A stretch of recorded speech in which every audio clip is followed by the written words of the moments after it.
She ends up pressing herself into the corner of the elevator in what looks like an attempt to hide from an unseen presence.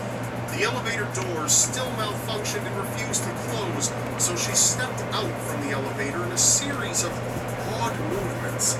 Some time passes and she steps back into the elevator, appearing distressed, only to try again, pressing all of the buttons. What happens next is most chilling, as the doors yet again refuse to close, and Elisa emerges into the hallway and begins moving in a disturbing manner. She moves out of the camera's view and doesn't return. 30 seconds later, the elevator doors finally close, and it moves freely from floor to floor. Disturbing, yes, but it's not over yet. 2 weeks later, residents of the Hotel Cecil complained to management that the water was discolored and that it smelled and tasted funny. When the water tanks on the roof were inspected to discover the cause, Elisa Lam's body was found, dead and bloated inside.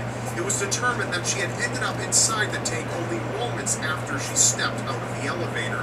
The problem was that the roof was nearly impossible to access, as it was blocked behind 2 locked, alarmed doors that Elisa somehow passed through undetected.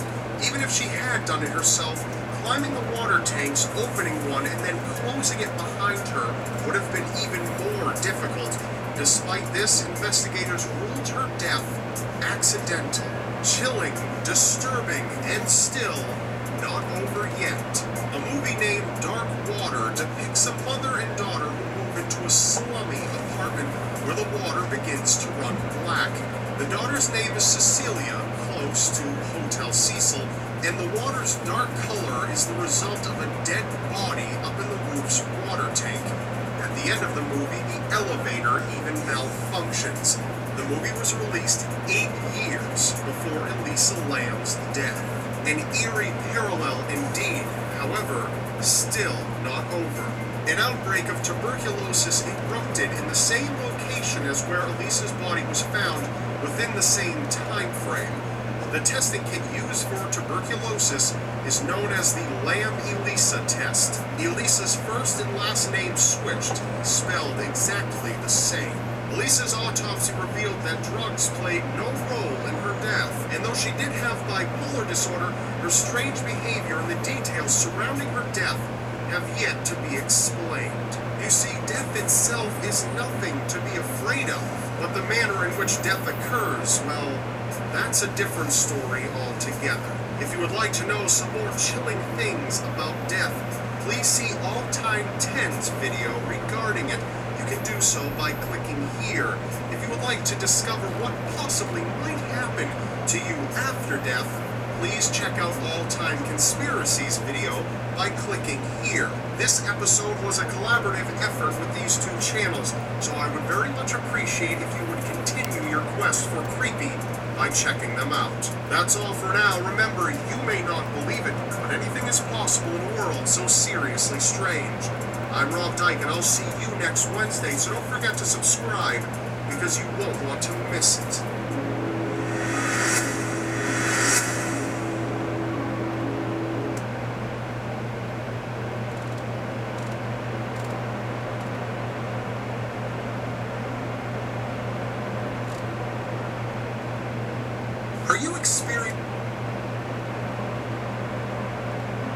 Are you experiencing mental instability? Can you just not seem to do away with those pesky emotions?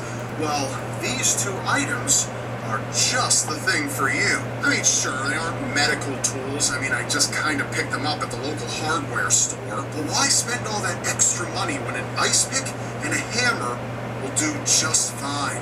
After a heavy dose of electroconvulsive shock, your patient should be sufficiently subdued. From there, all you have to do is lift the patient's eyelid up high enough, take your ice pick and insert it right above the eyeball, right to the back of the eye socket. Press the pointed tip right against the incredibly weak layer of bone there, and a couple taps, and you should break right through. Now you simply scrape away the connections between the prefrontal cortex and the rest of the brain, and then you simply repeat with the other eye. Congratulations, you just performed a prefrontal lobotomy, and that was a practice a little more common than most would like to admit. But it was only one of many tortures that awaited patients who were committed to mental institutions in the late 19th and early 20th centuries.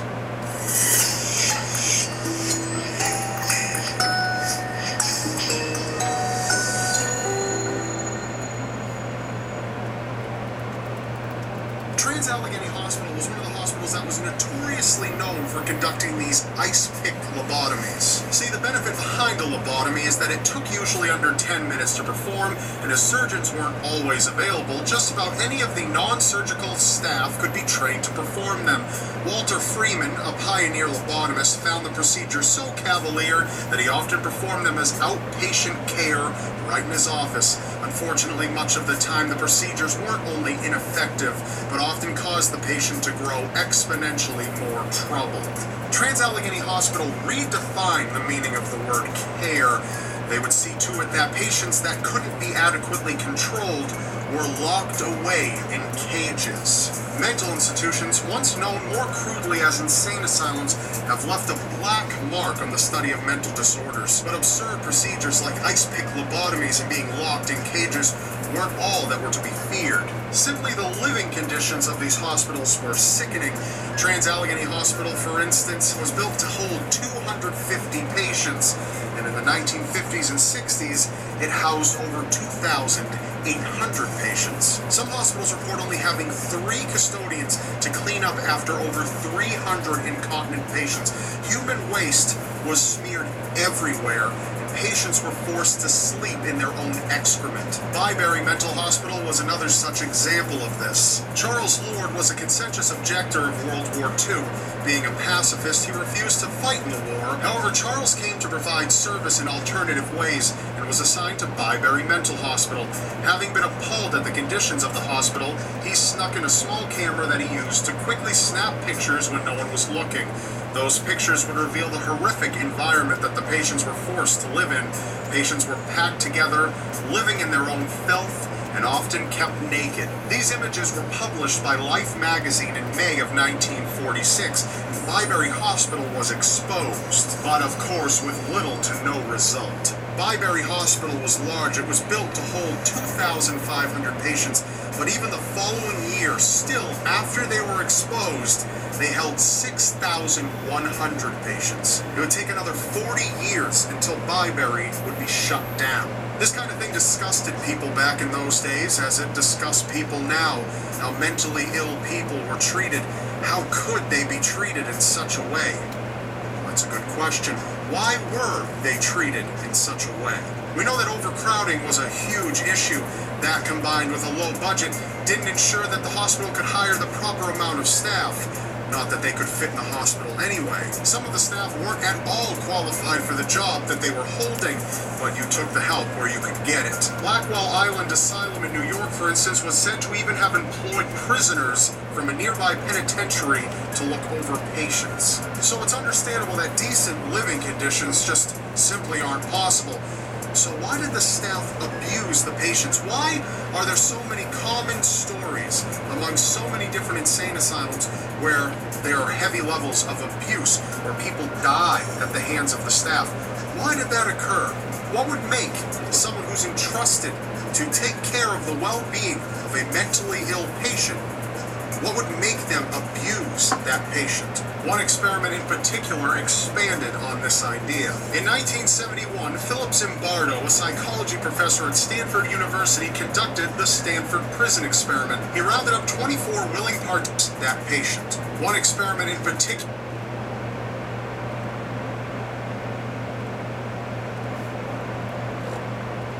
expanded on this idea. In 1971, Philip Zimbardo, a psychology professor at Stanford University, conducted the Stanford Prison Experiment. He rounded up 24 willing participants for a 2-week study on prisoners and prison guards. The 24 participants were recruited based on their mental health. They had to be psychologically stable and healthy. The group was split into 2. 12 prisoners and 12 prison guards. The experiment went so in-depth that those who were playing the prisoners were arrested at their homes for armed robbery with aid from the local police department. The experiment progressed faster than what Zimbardo could have expected. Prisoners showed defiance while the guards would demean them.